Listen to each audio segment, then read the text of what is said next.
Okay, so we spent the better part of the afternoon tearing into the vents topside because I had, like I said, a pretty pronounced leak down there before. Sorry for the shadow. So what we did was pull it all apart as best we could, and then when we got to this point, we started looking for areas where the leak might be occurring. Then I took a 5-gallon bucket and I was pouring a glass or two of water at a time up here in the high area, letting it run down, as well as pouring it in here in the back, copious amounts of water, and down below, no leaks. So it certainly appears, based on what I found, that here's the problem. This is the vent, the inside of the vent. Basically, there's a little mushroom. Let me find that. There's a mushroom here. Get it out here like this, we can see it. So essentially, you raise and lower this from inside, and that determines the kind of airflow that you get.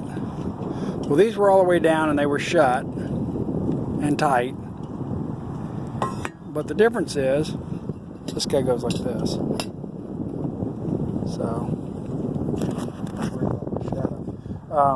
So the deal there is this was screwed down nice and tight, but guess what? No caulking at all right here. So the rain comes in through the top of the funnel.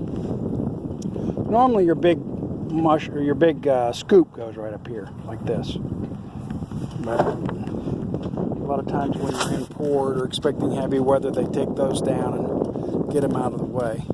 So anyway, we basically went through the process of elimination, got down to this guy, and then found that, yea verily, there was no caulk here or anywhere around here. So what happened was, and then you can see the discoloration here where the water is set for a long, long time. Since it came down inside the big funnel and sat on this stainless ring, it was able to just run right into the boat and cause that massive leak that we were looking at.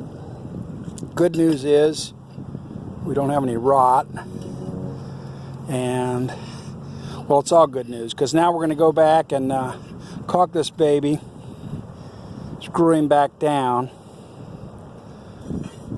This is in good shape. So what happens is that, like I said before, that screws down all the way tight and essentially rests on this rim right here.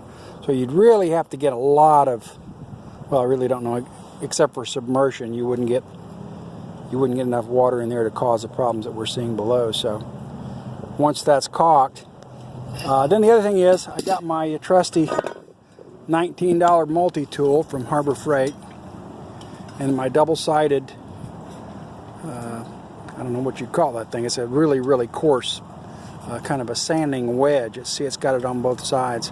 Same one I used to clean the joints out on the side of the boat. Now basically just put that in each of these spots here. And the purpose of that is that when this thing sits on here, well, actually, let me line it up. When this thing sits on here like this, essentially, it lines up. You see down inside there, you see the little drain hole? So the bottom there is what you're trying to do here is make sure that this thing doesn't allow a lot of water to stand and then work its way back up under this guy. But like I said, once we get this baby caulked and put some caulk down in the screw holes themselves, I guarantee you we're not going to have any problem with that. So that will be a hopefully another success story which we bore out next time we get some rain down here, or I might have to break out a hose and try it that way. But anyway, that's today's work. See ya, bye.